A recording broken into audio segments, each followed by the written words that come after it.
उत्सर्ग करोमि हम।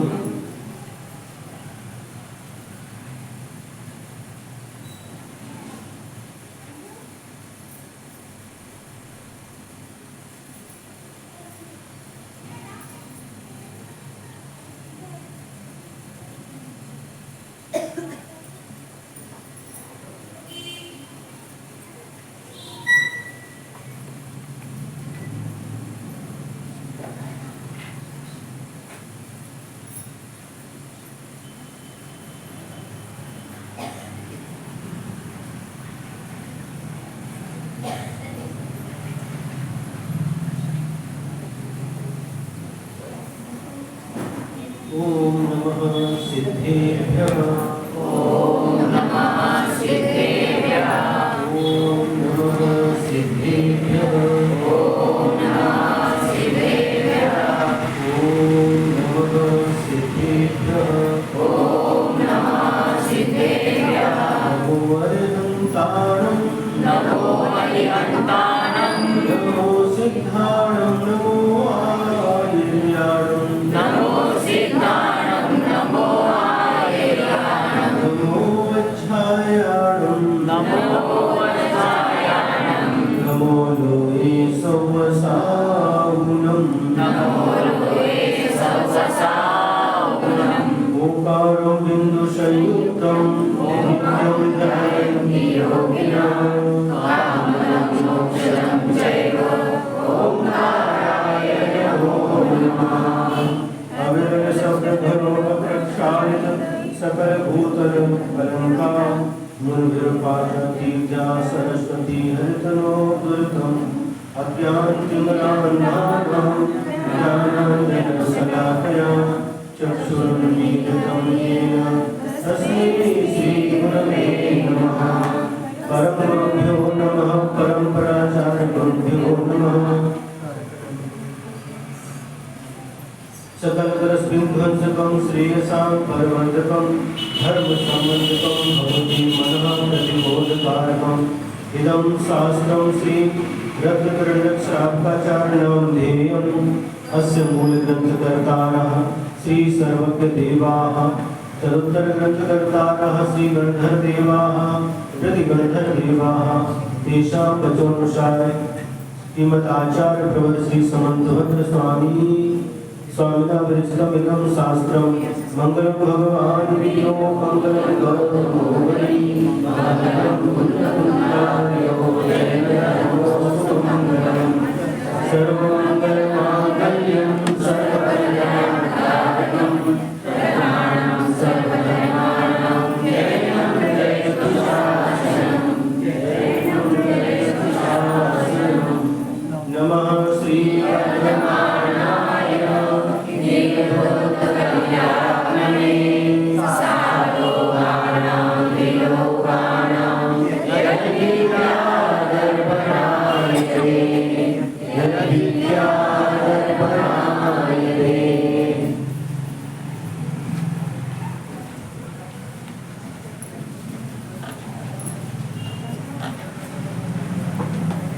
बैठते समय ये ध्यान रखना, रास्ता बंद नहीं होना चाहिए।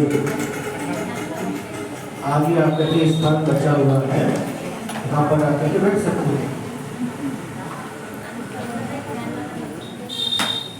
आगे आकर के बैठ जाओ, बीच में रास्ते में नहीं बैठना, क्योंकि फिर बाद में आने वाले को फिर वो डिस्टर्ब होता है। रास्ता बंद नहीं करना। देखो सुनो, रास्ता बंद नहीं करना, जो आते क्रम से बैठते जाओ। अगर रास्ते में बैठे तो पीछे आने वालों को दिक्कत होगी भी नहीं। रास्ता बंद नहीं करना, इधर भी जगह है, 5-7 लोग और आगे आ सकते हैं।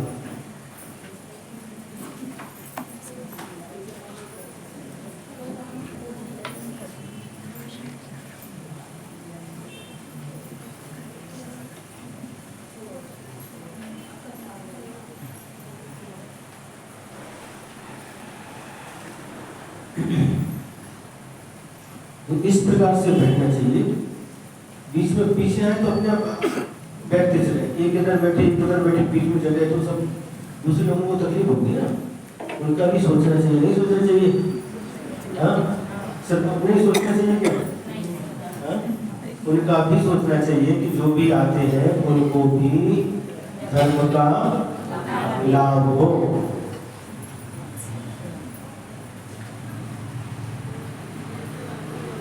देखो, स्वयं धर्म का लाभ प्राप्त करना और दूसरे के लिए सहयोग देना, उनको भी धर्म का लाभ हो इसके लिए सहयोग देना, ये भी बहुत बड़े पुण्य का कारण है।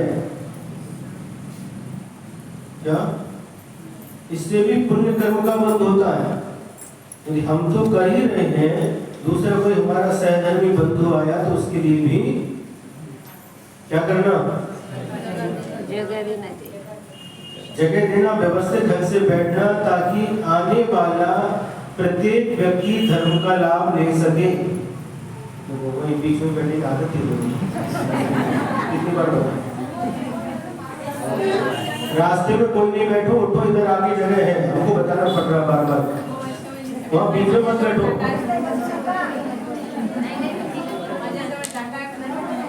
थोड़ा 10 मिनट पहले आकर के व्यवस्थित ढंग से बैठ जाया करो। इधर इधर जगह है।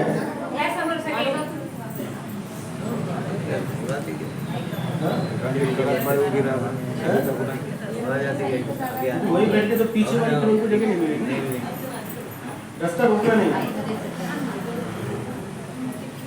थोड़ा 10 मिनट इसके लिए ले लेते पहले। जब भी आते हैं तो व्यवस्थित ढंग से बैठना, इधर से बैठना चालू करना, तो रास्ते इधर से बैठना चालू करना, लाइन से बैठना चालू करना। तो और भी लोग जो आते हैं उनको भी क्या जगह मिलनी चाहिए कि नहीं? भगवान के चरणों में, भगवान के शरण में सबको स्थान मिलता है। और अब यहाँ आगे जगह पड़ी हुई है, बीच में बैठ जाएंगे तो आगे बाकी लोगों को कैसे काम मिलेगा? तो अपने बारे में ही नहीं सोचना, किंतु सबके बारे में विचार करना चाहिए। हम जिस प्रकार से यहाँ पर धर्म की आराधना करने के लिए आए हैं, उसी प्रकार से जो भी आ रहे हैं वह भी धर्म की आराधना करना चाहते हैं। हमें उन लोगों के लिए सहयोग करना चाहिए कि नहीं?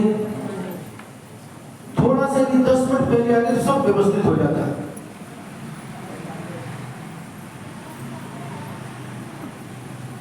ऐसा मान के चलो 3 बजे क्लास चालू हो गया तो उस हिसाब से ज्ञानावरणी कर्म के बंध के कारण बतलाए गए हैं शास्त्रों में। ज्ञानावरणी कर्म का बंध किस किस कारणों से होता है पता है? हा? क्या बताया है?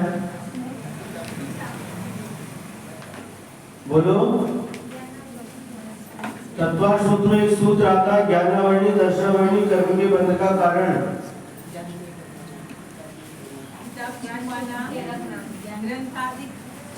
नहीं, सूत्र बोलो, सूत्र बोलो, सूत्र।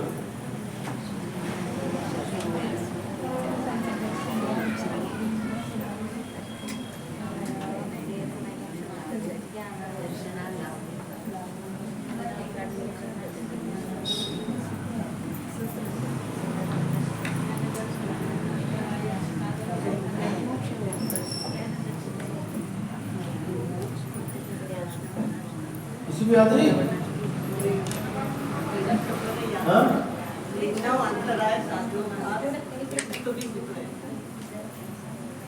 इतनी बड़ी सभा में किसी को सूत्र याद नहीं? ठीक है, कल याद करके बताना।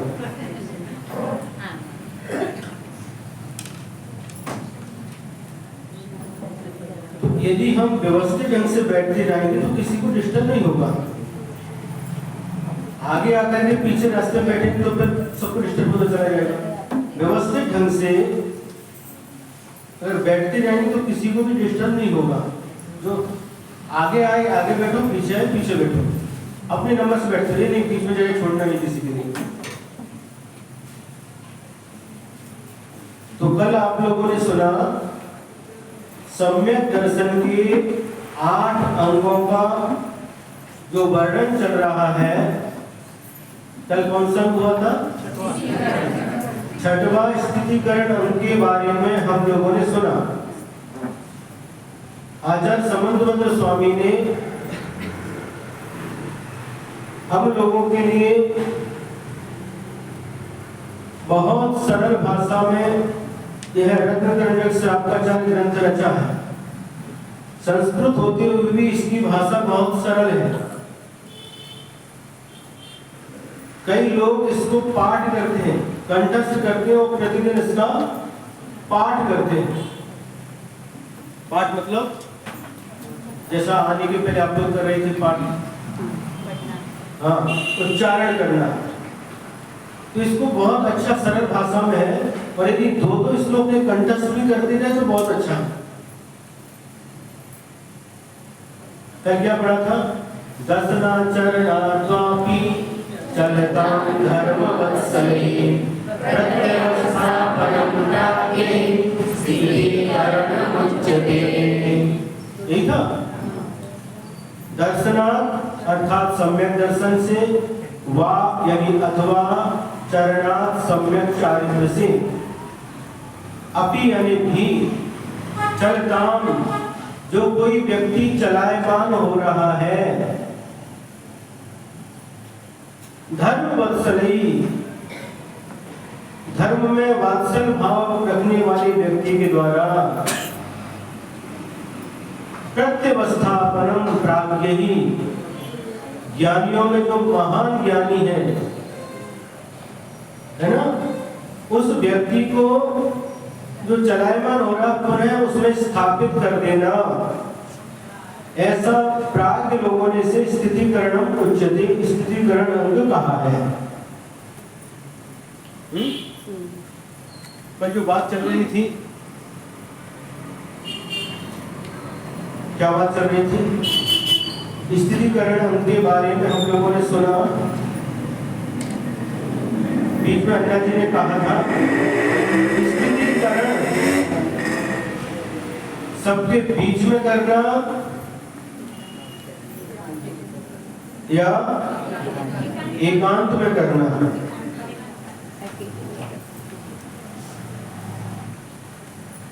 एक क्रम बहुत अच्छा है। पहले उपगोहन अंग, पहले उसके दोषों को छिपाना, कोई धर्मात्मा है उसके दोषों को छिपाना। फिर यदि आपने सबके सामने स्थितिकरण की बात कही तो उपगोहन कहां बनेगा? अगर उपगोहन नहीं होगा तो स्थितिकरण कैसे हो पाएगा?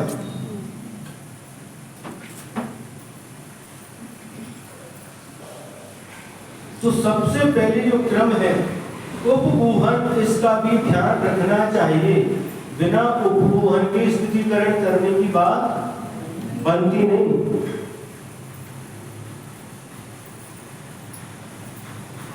तो स्थितिकरण तो किसी के माध्यम से, मतलब अपन अज्ञानी है, भगवान दोषों को तो छुपाना नहीं है। भगवान मतलब दोषों को छुपाना नहीं है, छिपाना है, छिपाना नहीं है, छिपाना है, छुपाना है।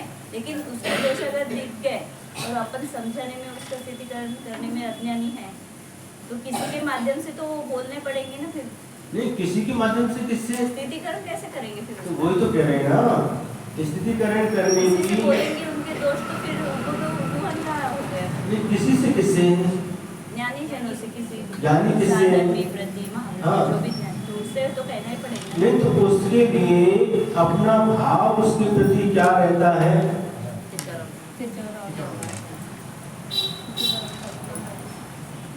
भाव क्या है?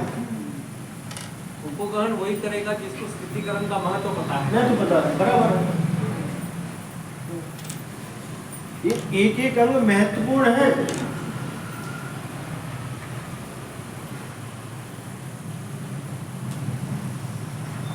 और यदि सम्यक दर्शन हमारे पास में है तो ये अंग का जो स्वरूप बताया जा रहा है वह भी हमारे पास में होना चाहिए। बहुत महत्वपूर्ण है। कई बार क्या होता, सुनो सुनो सुनो सुनो, एक घटना याद आती है। आचार्य शांति सागर महाराज जी के समय की एक घटना थी। चातुर्मास चल रहा था और पास के ही गांव में एक महाराज जी का चातुर्मास चल रहा था।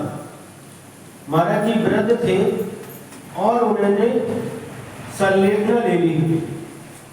क्या संलेखना ले ली?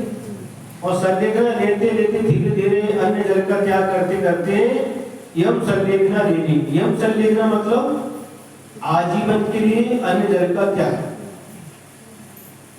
अब उनको भूख प्यास की वेदना सहन नहीं हुई, बहुत दिन निकल गए, सहन नहीं हुई तो श्रावकों से वो भोजन पानी मांगने लगे। तो श्रावकों को चिंता हुई, अब करें तो करें क्या। इन्होंने तो यम संलेखना ली है और नियम धारण किया, अब आजीवन अन्य जल का त्याग है, अब क्या करें। तो उसमें से कुछ श्रावक जो समझदार थे उन्होंने क्या किया, पास में 15 किलोमीटर के आसपास आचार्य शांति सागर महाराज जी का चातुर्मास चल रहा था, तो वहां पर गए और जाकर के उनसे निवेदन किया कि महाराज जी ऐसी ऐसी स्थिति है। वो महाराज जी ने सब कुछ त्याग किया है, संलेखना चल रही है और पुनः वो पानी मांग रहे हैं, क्या करें। तुम लोग चलो, और उनको कुछ अभी देना नहीं, और तुरंत महाराज जी ने वहां से विहार कर दिया। और विहार करते करते आए, कहाँ है महाराज, यहाँ इस गुफा में बैठे, जो भी गुफा बोलते हो, गुफा बोलते हो, वहां पर बैठे। तो वहां पर जाकर के वो मुनि महाराज के सामने ऊपर बैठे थे, वो जमीन पर बैठ करके शांति सागर महाराज उनको बैठ करके नमस्कार करते। वो जो महाराज बैठे थे ऊपर, वो कहते महाराज गुरुदेव ये क्या कर रहे हो, तो मैं तो आपके शिष्य का शिष्य हूँ, ये आप क्या कर रहे हो। नहीं महाराज, जिसने संलेखना ली वो बहुत महान होता है, जिसने संलेखना व्रत को स्वीकार किया वो बहुत महान होता, बहुत महान है, बहुत महान है। उनकी प्रशंसा की। देखो स्थितिकरण का तरीका, आचार्य होकर के जमीन पर बैठ के नमस्कार किया और उनकी प्रशंसा कर रहे हैं। और श्रावकों से कहा कि भैया जो इनको पसंद है, धीरे सा क्रीम बताया, सब एक थाली में लगा करके लाओ और पानी लेकर के आओ, सब ला करके अंदर रखो। अंदर रखवाया और कहा, श्रावकों को बाहर भेज दिया। कहा महाराज हमने सुना है आपको बहुत भूख लग रही है, प्यास लग रही है, इसलिए हम आपके लिए लेकर के आए। उसको खा करके अपनी भूख मिटा दो और पानी पी करके प्यास मिटा दो। ये सुना तो उनकी आंखों से आंसू बहने लगे। किनकी आंखों से? राज थे महाराज जी, उनकी आंखों से आंसू बहने लगे। महाराज मुझे क्षमा करो, हमसे गलती हो गई।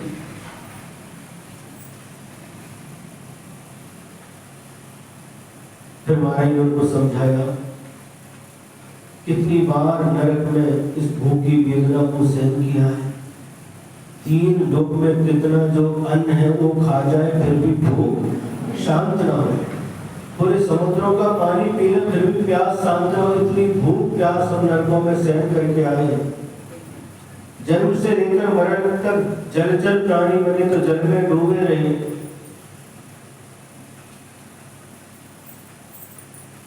अब कितना आपका जीवन बचा है, उनको बहुत मृदु शब्दों में उनको संबोधन दिया।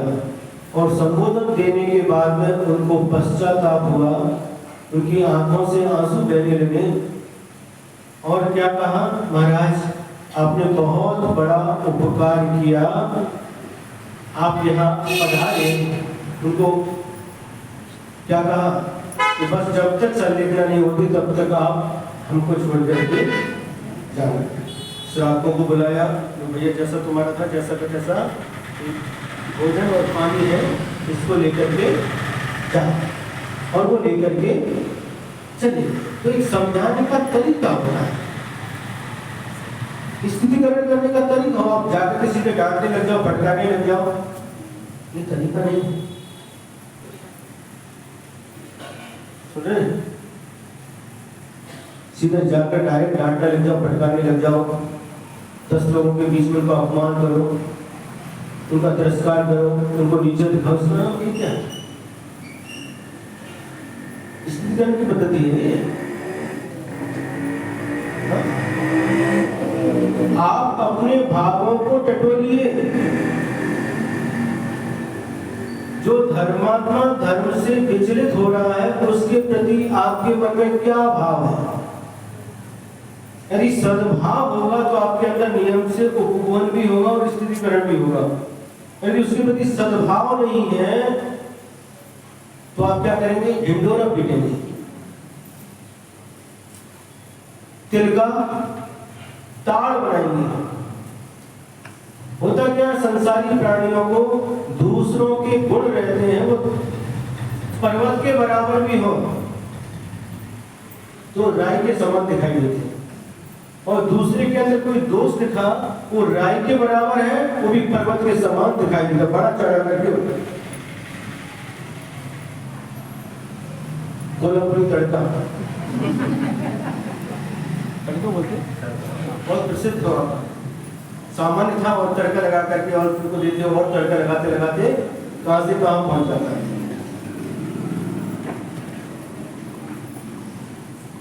यदि कहीं कपड़े पे छेद होता तो क्या करते हैं? बोलो, रफू रफू, तुरंत उसको रफू कर देते हैं, करते कि नहीं? रफू कर दिया मतलब इसको वहीं का वहीं संभाल दिया, उसको आगे नहीं बढ़ने दिया, नहीं अगर उसकी उपेक्षा करें तो और बढ़ता जाएगा।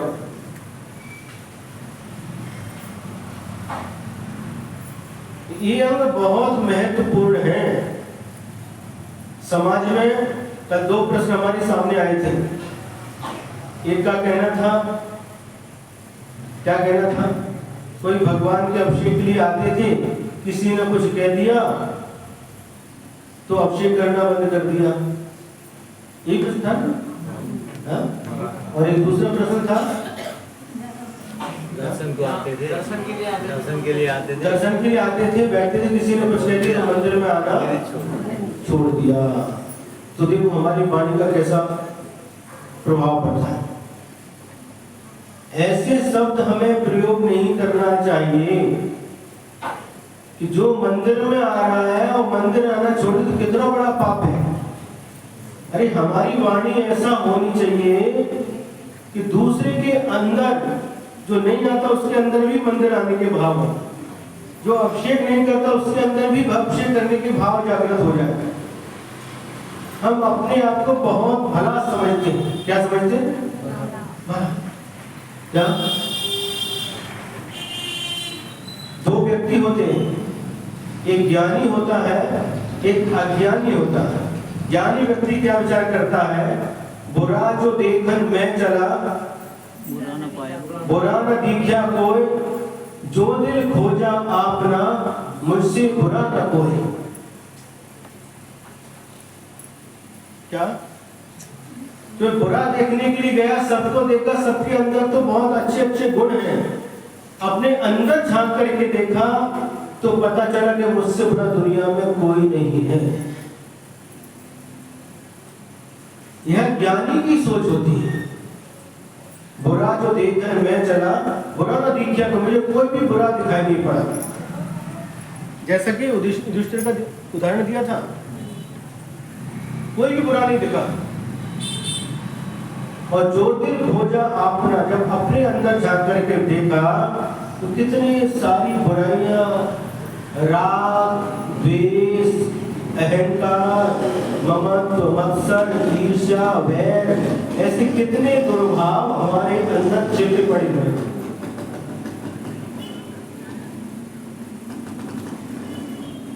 सुन रहे हैं?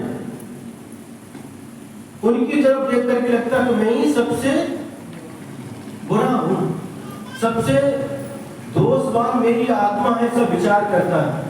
और अज्ञानी क्या सोचता है? भला जो देखकर मैं चला, भला न दीक्षा कोई, जो दिल खोजा आपना, मुझसे भला ना कोई। सुन रहा है? अपनी दृष्टि दूसरे की जब दृष्टिपात करते हैं दूसरे की ओर, तो हमेशा गुण की दृष्टि रखना, गुण ग्रहण करना। और जब अपनी तरफ दृष्टि हो तो दोषों की तरफ देखना और उन दोषों को देख करके उन दोषों को दूर करने का प्रयास करना।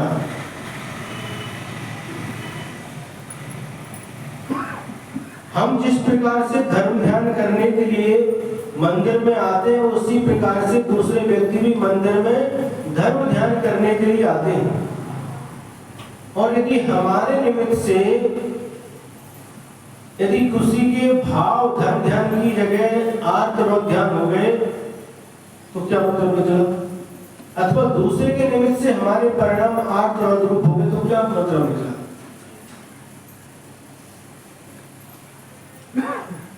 सुने ना?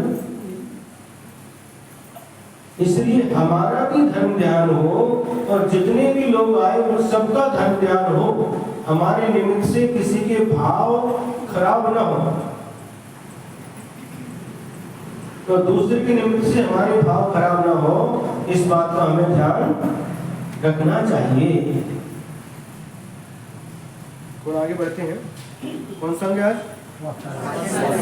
वात्सल्य। स्वयुध्यान प्रति सद्भाव, सनाथापेत कैतवा,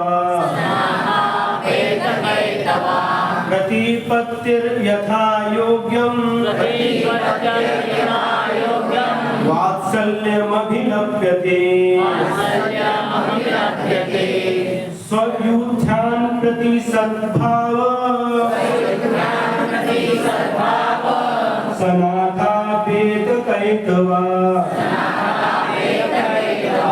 प्रतिपत्तिर्यथा योग्यं, वात्सल्यमभिलप्यते। स्वयुध्यान प्रति सद्भाव, सनाथापेत कैतवा, प्रतिपत्तिर्यथा योग्यं, वात्सल्यमभिलप्यते।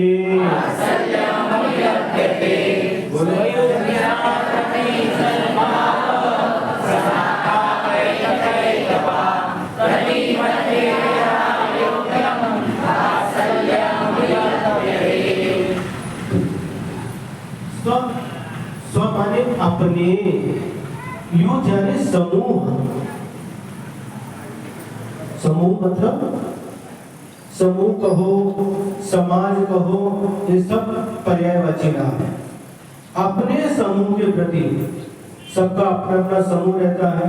मुनि है तो मुनियों का अपना समूह रहता है, श्रावक है तो श्रावक का अपना समूह रहता है, प्रतिमाधारी उनका अपना समूह रहता है।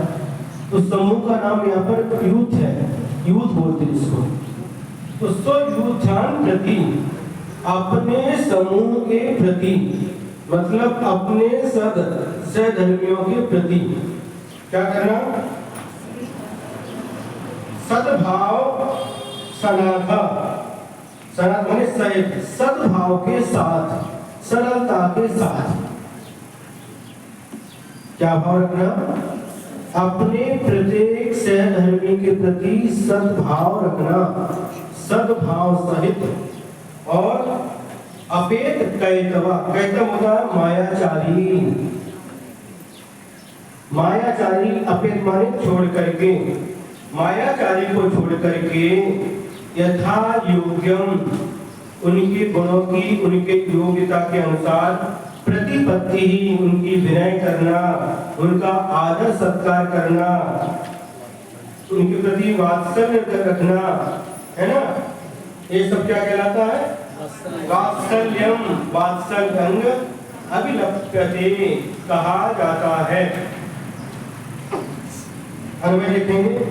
स्वयुत्थान प्रति, अपने सहधर्मी बंधुओं के समूह में रहने वाले, मुनि का समूह तो मुनि, आर्यका का समूह तो आर्यका, श्रावक का समूह तो श्रावक, श्रावका का समूह तो श्राविका, उनके प्रति सद्भाव सदा था।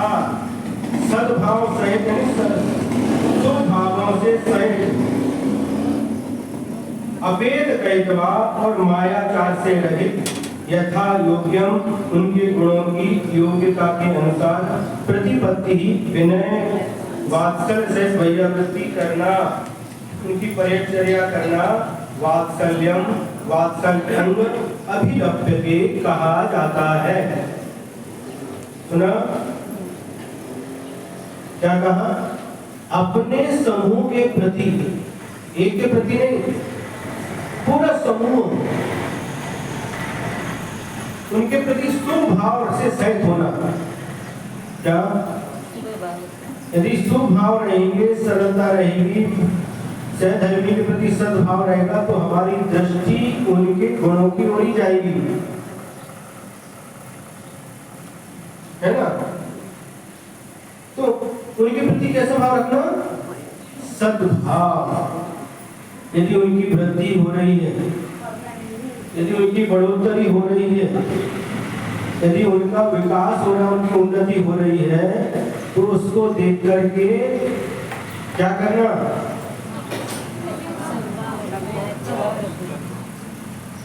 प्रसन्नता व्यक्त करना। कहां से?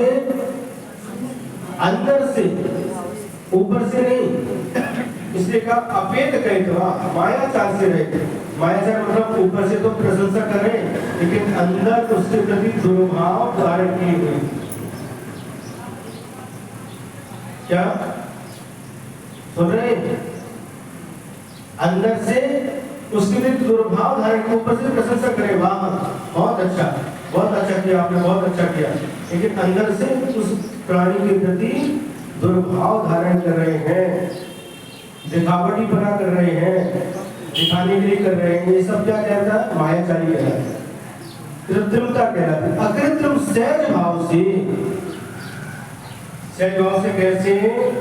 जैसे जो वात्सल शब्द बना है वो वत्स से बना है। वत्स का मतलब होता है गाय का बच्चा। गाय का जो बच्चा रहता है और उस बच्चे के प्रति गाय का जो प्रेम भाव होता है वह सहज होता है, अकृत्रिम होता है, उसमें बनावटीपना दिखावटीपना नहीं होता। देखा कभी आपने? सभी प्राणी अपने बच्चे के प्रति वात्सल्य भाव रखते हैं, लेकिन गाय एक ऐसा प्राणी है तो विशेष रूप से आचार्यों ने उसके उदाहरण दिया। गोवत्स प्रीति सम, गाय जिस प्रकार से अपने बछड़े के प्रति प्रेम भाव रखती है, सहज से अकृत्रिम प्रेम रहता उसका।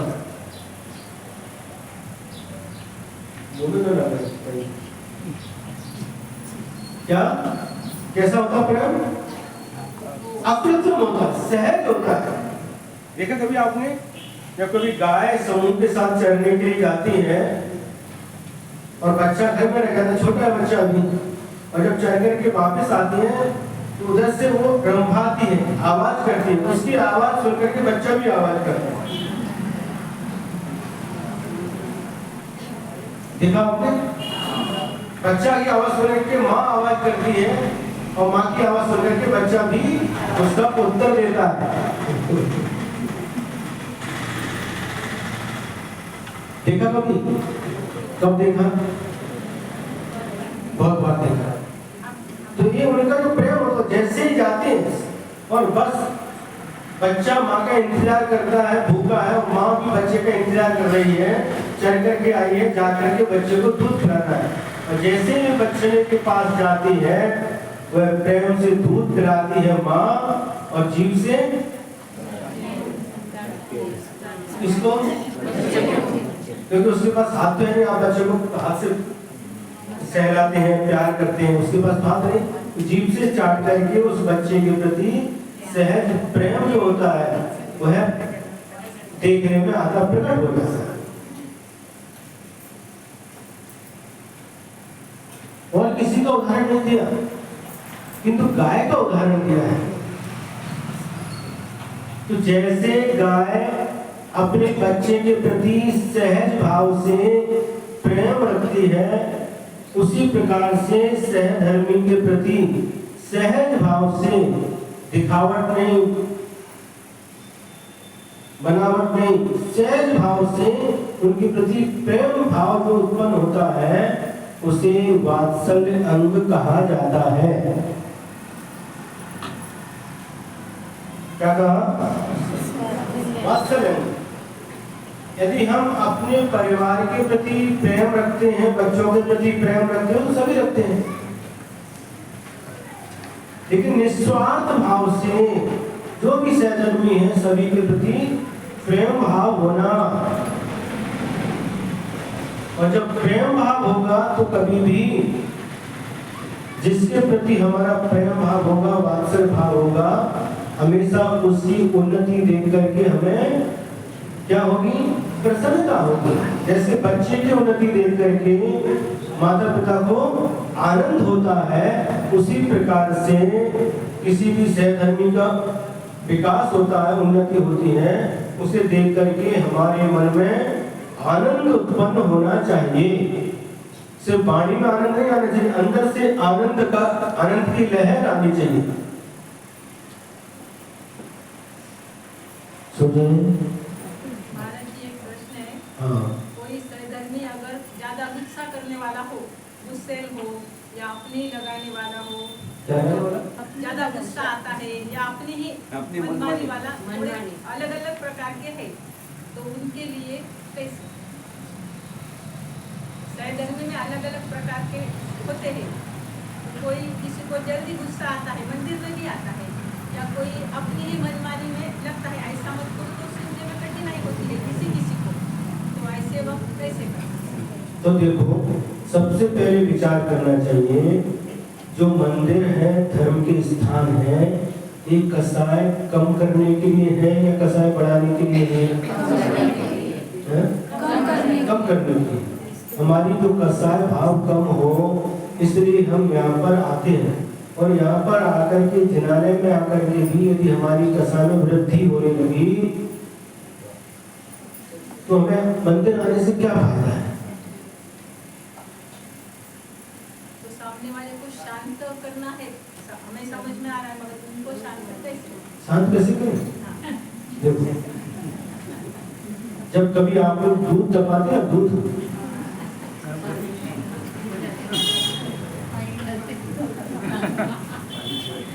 जब दूध दबाते हैं, अभी तो गैस आगे तक लकड़ी रहती थी, लकड़ी जला करके चूल्हे पर दूध दबाते हैं, और दूध उस समय क्या करता है? उभर करके ऊपर आता है, तो उसको शांत करने के लिए क्या करते हैं? उसकी लकड़ी जो करती है उसको बाहर खींच लेते हैं, और आजकल गैस को बंद करते हैं। समझ में आया? और थोड़ा सा पानी डालते हैं। तो इसको जो क्रोध आ रहा है, उस क्रोध का कारण क्या है, इससे पहले देखना।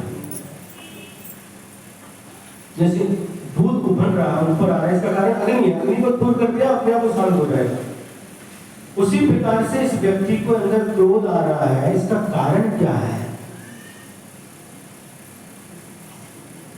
उसके कारण के बारे में विचार करना, और उस कारण को दूर करने का भाव करना, दूर करने का प्रयत्न करना।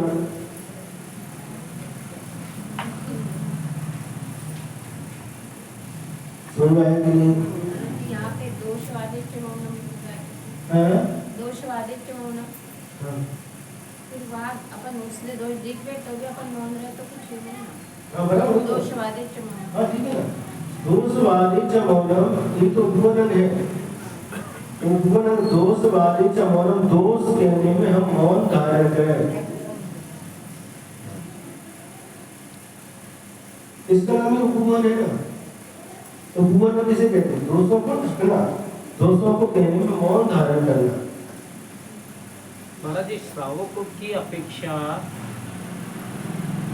इस बात की, उनके चिंतन की, उनका ये मतलब मत रहता है कि जैसा समझो कोई महाराज जी हो, बोर का पानी लेते हैं तो हम उनका दोष देखते हैं कि वो बोर का पानी लेते हैं, लेकिन ये नहीं देखते कि वो हम उनको बोर का पानी दे रहे हैं इसलिए वो ले रहे हैं।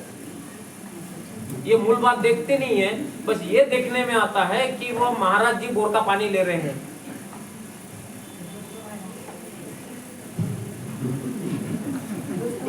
बराबर है ना महाराज जी, अगर अपन स्वयं कुएं का पानी का शुद्ध भोजन बनाएंगे तो वो थोड़ी बोलेंगे अपने मुख से अगर कोई ऐसी बात निकल आई कि सामने वाले को गुस्सा आ जाए, वो अपने वाली निकली हुई बात का कोई उधर उतना अपना ख्याल नहीं जाता है, लेकिन सामने वाले को दोष आ रहा है, अरे तू तो प्रतिमाधारी है, तूने दोष को गुस्सा कैसा कर रहा है, ये बात होती है।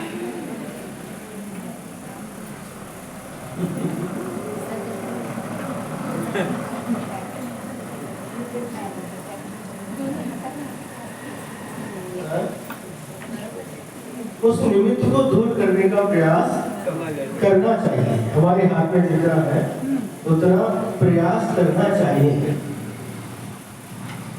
हम किसी की कसाय में निमित्त न बने, किसी की कसाय को शांत करने में निमित्त बने तो ठीक है, लेकिन किसी की कसाय की उद्गीर्णा करने में हम निमित्त न बने।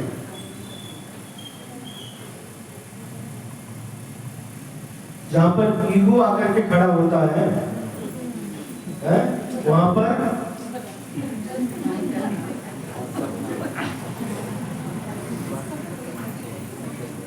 समझ में आ रहा? ईगो भी क्या, अभिमान भी कसाय है। जहां पर भी आके खड़ा हुआ, उसकी फुर्ती नहीं तो गुस्सा आना प्रारंभ हो जाता है, हमारे मन का नहीं हो तो गुस्सा आना प्रारंभ हो जाता है। तो उस समय हमें प्रयत्न करना चाहिए, जिस निमित्त को लेकर के सामने वाले को गुस्सा आ रहा है उस निमित्त को दूर कर दिया जाए।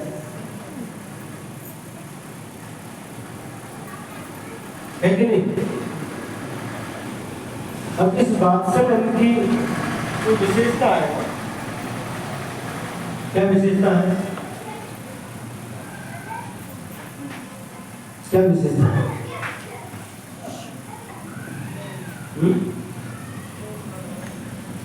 प्रेम भाव हो सब जीवों से।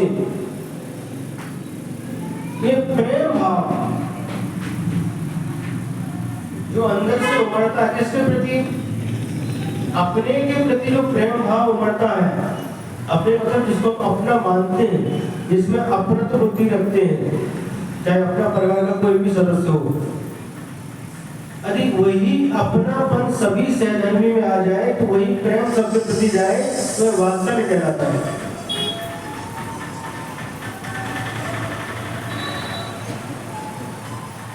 तो इसके लिए एक मानव धर्म नाम का एक शास्त्र है, एक रत्नगणिक श्रावकाचार्य के ऊपर गुरु महाराज आचार्य ज्ञान सागर महाराज जी ने हिंदी टीका लिखी है।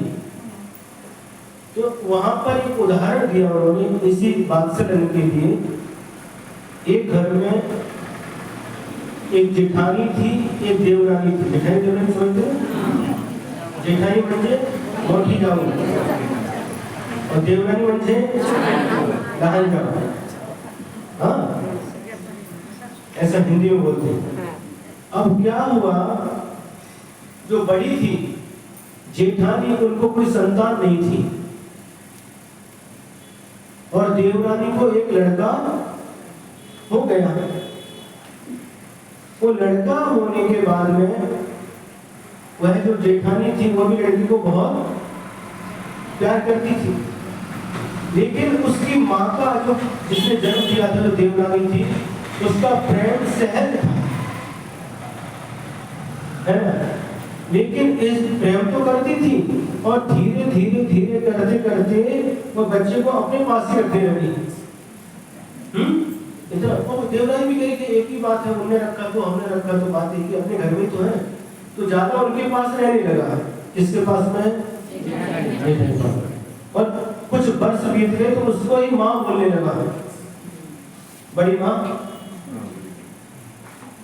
मोटी आई, उनको माँ बोलने लगा और उससे ज्यादा प्यार कर, वो भी उनको खिलाती उसके से प्रेम रखती, उसको ही अपनी माँ समझने लगा। और एक बार फिर क्या हुआ, इस जेठानी ने देवरानी के साथ में क्या कर दिया, तू मैं हो गई, भांडन हो गया। अब भांडन हो गया तो सब ये तुम्हारा ये हमारा जो होता है ना बंटवारा हो गया, इनका ये तुम्हारा हो गया। अब बच्चे को भी कहती है, मतलब ये नहीं करती, बच्चे को भी अपने पास बुला नहीं रहती, हमारा बच्चा हो, ये तेरा बच्चा कहाँ है, बच्चा तो मेरा है। अरे जेठानी जी ऐसा क्यों कर रही हो, हमारा बच्चा, हमने इसको 9 महीने पेट में रखा है, जन्म दिया है, तो तुम इसको प्यार करती हो, रखती हो, ध्यान से, ठीक है, लेकिन बच्चा तो मेरा है ना। ये ऐसा मत बोलो, तुम्हारा बच्चा कब से हो गया, मेरा बच्चा है, ये मेरा बच्चा है। और बात इतनी बढ़ गई कि कोर्ट में पहुंच गई। कहां पर? कोर्ट में पहुंच गई। और कोर्ट में पहुंचने के बाद में जब दोनों अदालत में पेश हुई, तो वो कहती हमारा बच्चा है, वो कहती हमारा बच्चा है। कोर्ट में तो आज का कोर्ट नहीं, उस समय राजा का कोर्ट, न्यायालय। अब एक झगड़ा बढ़ते गया, अब राजा न्याय कैसे करे।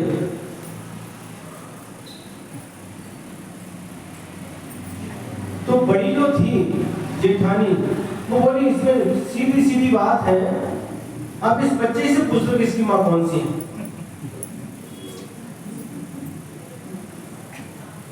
तो बच्चा तो उनके पास ज्यादा रहता था, तो उनको अपनी माँ समझने लगा, हमारी माँ तो ये है, बड़ी को कह दिया, छोटी रोने लगी।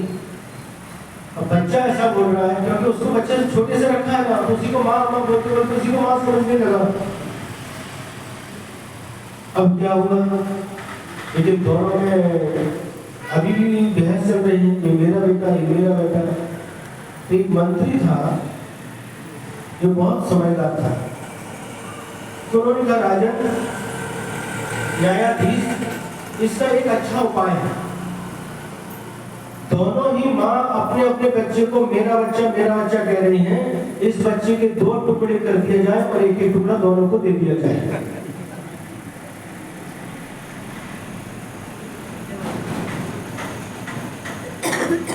ठीक है,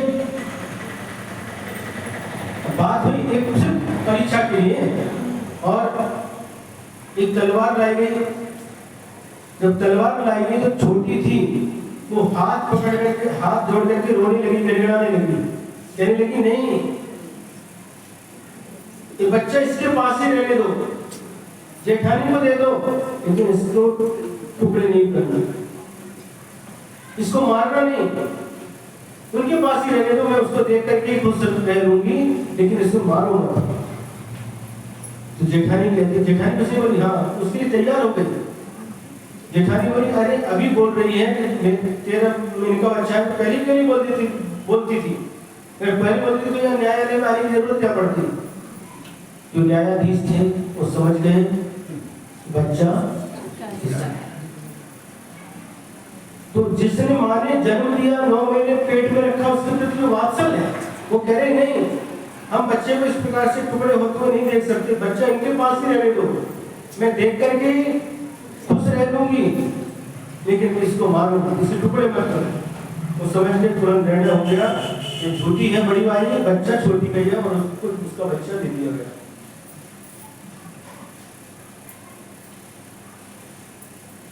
जो छोटी है, जिसका बच्चा था, उसके अंदर जो उसके प्रति भाव था, रोने लगी जब एक बात सुनी, उन्हें ऐसा मत करो। क्या कहता, ये जो प्रेम भाव, बड़ी में उसके प्रति इतना प्रेम नहीं था, किसमें प्रेम था, जो उसकी वास्तविक मां थी।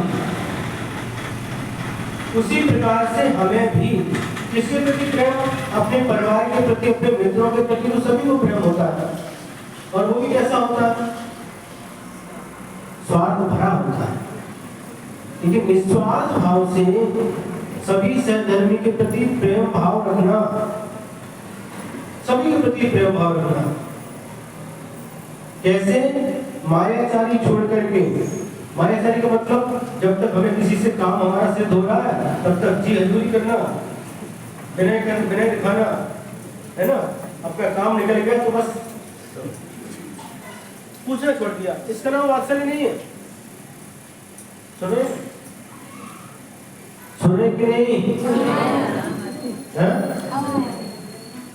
जब तक काम है, जब तक सासू माई की चाबी अपने हाथों नहीं आती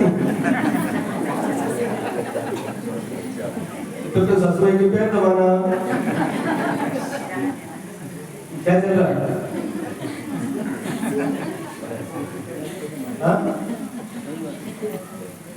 जब तक चाबी हाथ में नहीं आती तब तक पैर दबाना, ये करना, ये नाम, इसका नाम क्या है?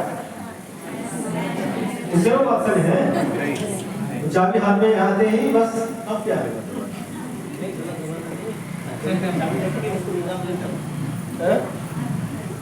हमने बोला था पैर दबाने से शुरुआत तो गले तक, वो गले में चाबी जो अटकी रही थी उसको निकाल लेता था, ऐसा हमारे भाव से।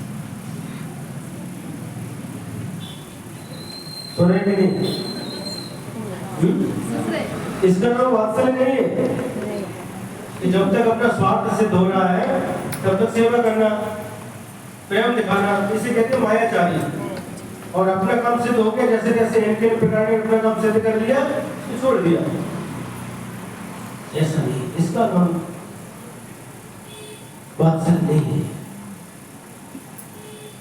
वात्सल्य तो एक आत्मा की ऐसी परिणति है जो सहज है, निर्मल है, इसमें कहीं की स्वार्थ की गंध नहीं आती, निस्वार्थ होता है।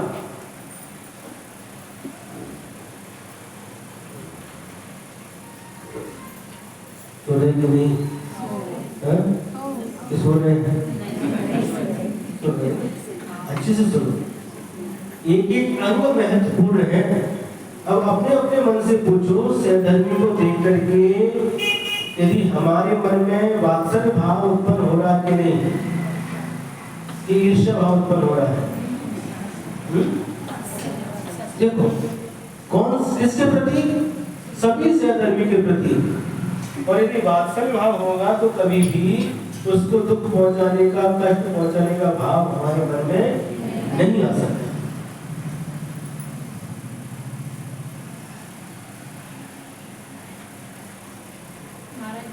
मायाचारी की तो कौन सा दोष है?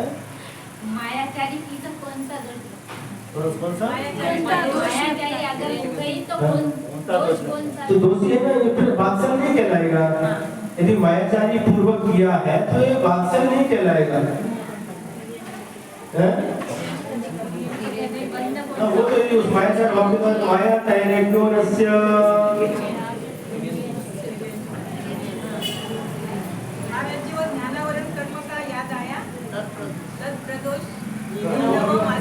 बाद में भी दूसरा सदा उसमें भी मात्सर्य है, पर इसमें भी है उसमें भी। तो देखो ये भाव हमारी आत्मा में ही उत्पन्न होते हैं, तो अपने भावों का अध्ययन हमें स्वयं करना चाहिए, स्वयं टटोलना चाहिए। कौन से भाव हमारे अंदर उत्पन्न हो रहे हैं? मायाचार के भाव हैं या वात्सल्य के भाव हैं? कौन से भाव हैं? मायाचार पूर्व वात्सल्य हो रहा है क्या? वात्सल्य मतलब मायाचारी अंदर, इसमें हिंदी में कहावत है, मुंह में नाम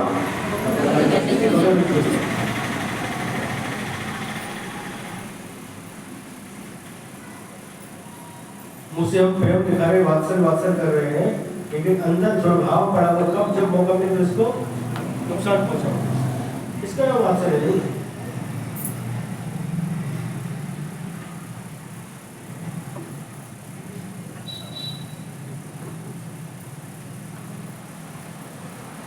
समझ में आ रहा कि नहीं? इसका अर्थ देखते हैं।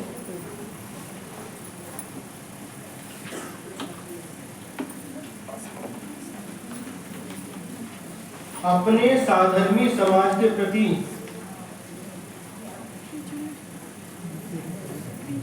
सद्भाव सहित छल कपट रहित, देखो दो बात नहीं, सद्भाव सहित और छल कपट रहित यथोचित स्नेहमयी प्रवृत्ति को वात्सल्य अंग कहते हैं।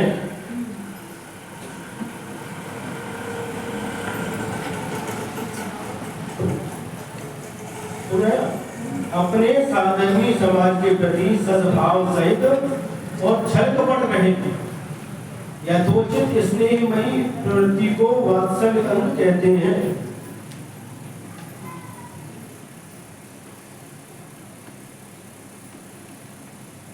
समाज में भी जो व्यवस्था बनाई जाती है, कमेटी है, अध्यक्ष है, उपाध्यक्ष है, इस जो कोई भी होते हैं, ये तो सब तो व्यवस्था के हैं। इनका भी एक कर्तव्य होता है कि समाज में एक दूसरे के प्रति सौहार्द का, वात्सल्य का भाव बना रहे। क्या किस प्रकार से हम सहयोग करके हमारी समाज एक दूसरे के प्रति कैसी रहे, पूरक रहे। तो दूसरी समाज कैसी, मतलब इसमें क्या है, वात्सल्य भाव होगा तो एक आवाज में सब इकट्ठे हो जाएंगे। अपना व्यवहार कैसा होना चाहिए, अधिकार मिल गया तो इसका दुरुपयोग नहीं करना, किंतु ऐसा बर्ताव करना। कल कुछ लोग गए थे, कहाँ गए थे, कल के परसों नादेड़ में ओपनिंग थी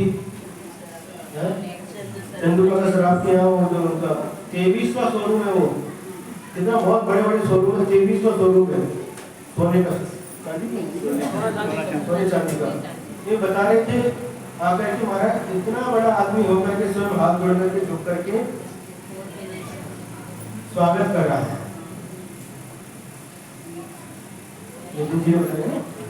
अब देखो विचार करो, ये क्या लगता है, उनका सहज है,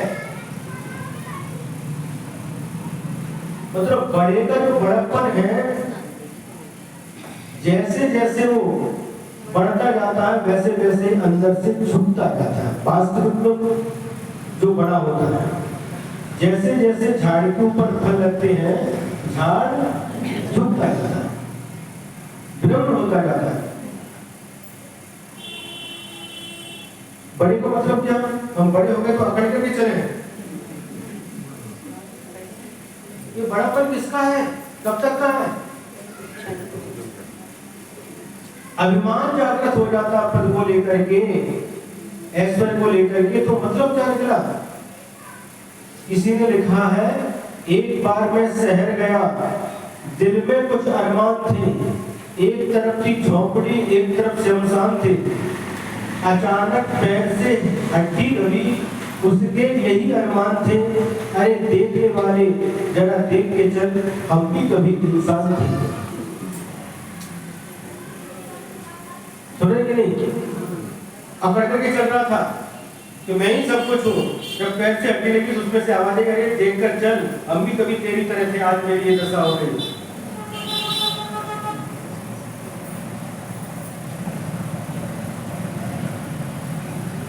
देखने वाले जरा, चलने वाले जरा देखकर चल, हम भी कभी इंसान थे, हम भी तेरी तरह अकड़ करके चलते थे, लेकिन समय ने मुझे भी मिट्टी में मिला दिया, आज तेरी दशा है और कल तेरी भी दशा होने वाली है। किसका अभिमान, किसका अभिमान, जो कुछ है सब नाशवान है, आज है कल नहीं रहेगा, इसको लेकर के अभिमान नहीं करना, इसका सदुपयोग करना। जब वात्सल्य भाव एक दूसरे के प्रति रहेगा तो समाज की एकता दिखने में आएगी। तो दूसरी समाज है, देखो एक आवाज में सब, भले कुछ भी हो, एक आवाज में एक होकर के खड़े हो जाते। हमें इसी प्रकार से एकता के साथ काम करना होगा। अगर हम एकता रखेंगे समाज में, परस्पर में एक दूसरे के सुख दुख में सहभागी रहेंगे, है ना, तो नियम से ये वात्सल्य भाव हमारा वृद्धि को प्राप्त होगा।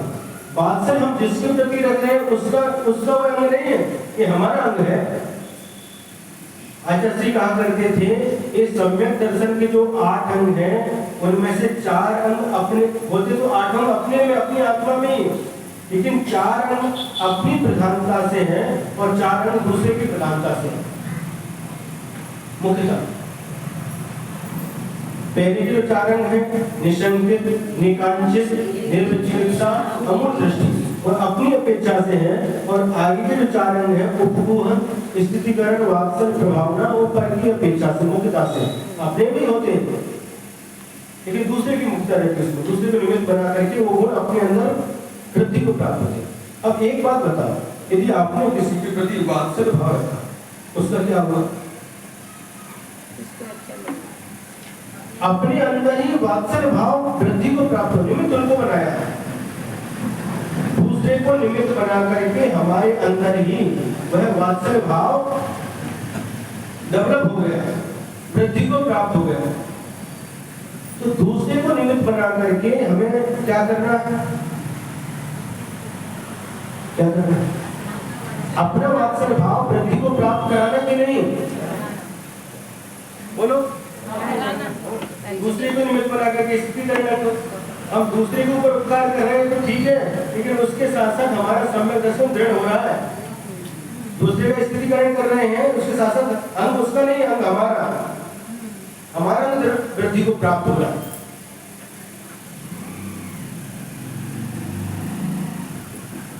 तो हमें एक दूसरे के प्रति सद्भाव रखना चाहिए, दुर्भाव किसी के प्रति भी नहीं रखना चाहिए।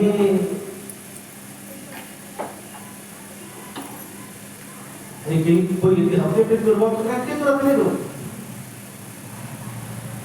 यदि कोई अपने प्रति दुर्भाव रख रहा है, लेकिन हमें उसके प्रति भी सद्भाव ही रखना चाहिए। बहुत कठिन है महाराज। जो तुमको कांटा हुए काहे बोए त्रिशूल, तुमको फूल के फूल है, बागों है त्रिशूल। क्या ये तुम्हारे कांटा उसके तुम फूल हो? सुनने में तो बहुत अच्छा लगता है? तो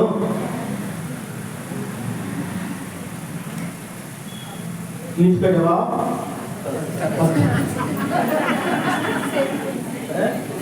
क्या हो गया?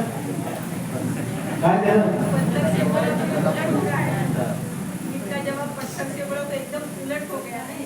ये वही तो बोले ना, इसका जवाब पत्थर से, तो ये क्या है? ये प्रेम भाव नहीं है, ये द्वेष भाव है। ईंट का जवाब फूल से,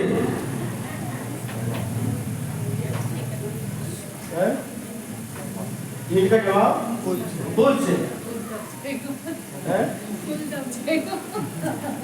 फूल दब जाएगा? कैसे दब जाएगा? जो हमारे प्रति दुर्भाव रख रहा है, तो उससे बेचारा वो अज्ञान के कारण से, किसी कारण से दुर्भाव रख रहा है, तो वो अपने आप को कर्मों का बंधित कर रहा है। यदि हम भी उसके प्रति दुर्भाव रखेंगे तो उसमें हमें अंदर क्या रहा? बोलो।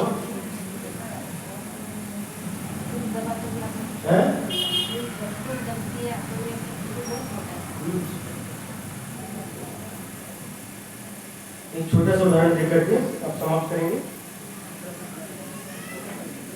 एक भीख मांगने वाला भिखारी है।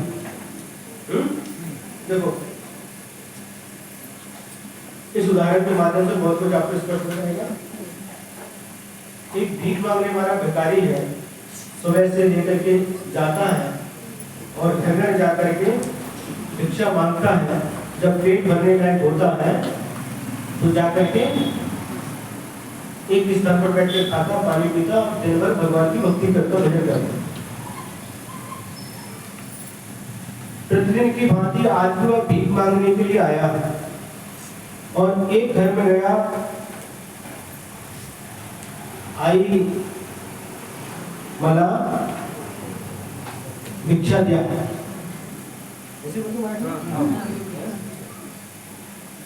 और वो क्या हुआ, जिस घर में वो गया भिक्षा मांगने के लिए, वहां पर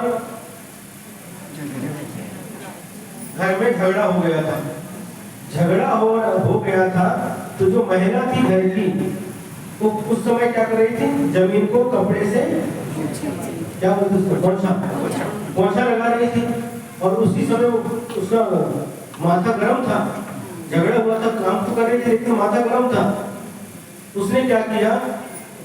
दूसरी बार फिर आवाज लगाई, ये कहां से आ गया, ऐसा मन में आया। फिर उसने उसको उठा करके उस पोंछे को लेकर के उसके ऊपर फेंक दिया। ध्यान से सुनना। और उस व्यक्ति ने क्या किया? उस भिखारी ने उसको लिया, जो उसके पास झोली थी, एक तरफ खाने की सामान था और दूसरी तरफ उसने रख लिया, आगे चला गया। दूसरे घर में भिक्षा मांगी, तीसरे घर में भिक्षा मांगी, बेटा पेट भरने लायक हो गया तो गया और खाया, भोजन किया, पानी पिया और नदी के किनारे गया, तो झोली में से जो पहुंचा था उसको निकाला और निकाल करके नदी पर जाकर के उसको धो लिया, स्वच्छ किया और स्वच्छ करने के बाद में उसको सुखा लिया और सुखाने के बाद उसको फाड़ करके उसकी बाती बनाई। क्या बाती? तो दीपक पे लगाते क्या बोलते समझ के ना, हम हिंदी बाती बोलते उसको, बत्ती बाती।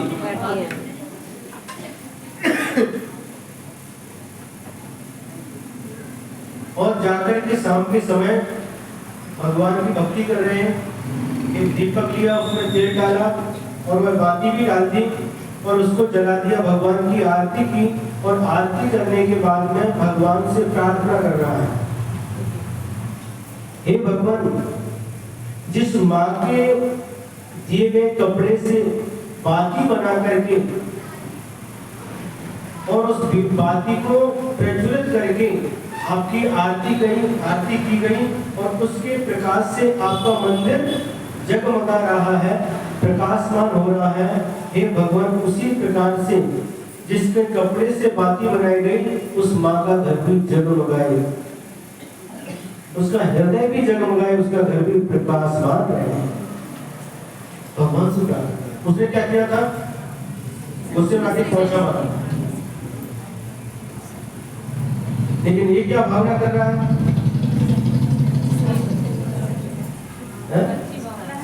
उसके प्रति कैसी भावना? दुर्भाव नहीं कर रहा, जब वो पहुंचा मार के हमारा अपमान कर दिया। क्या भावना कर रहा है? उनका घर भी जगमगाए, उस माता का हृदय जगमगाए और उनके घर में हमेशा सुख शांति रहे, ऐसी भगवान से प्रार्थना कर रहा है।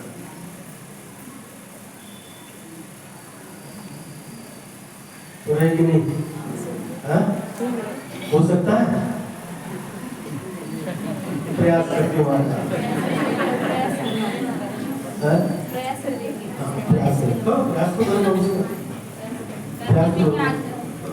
करने में क्या है? प्रयास तो करते रहो।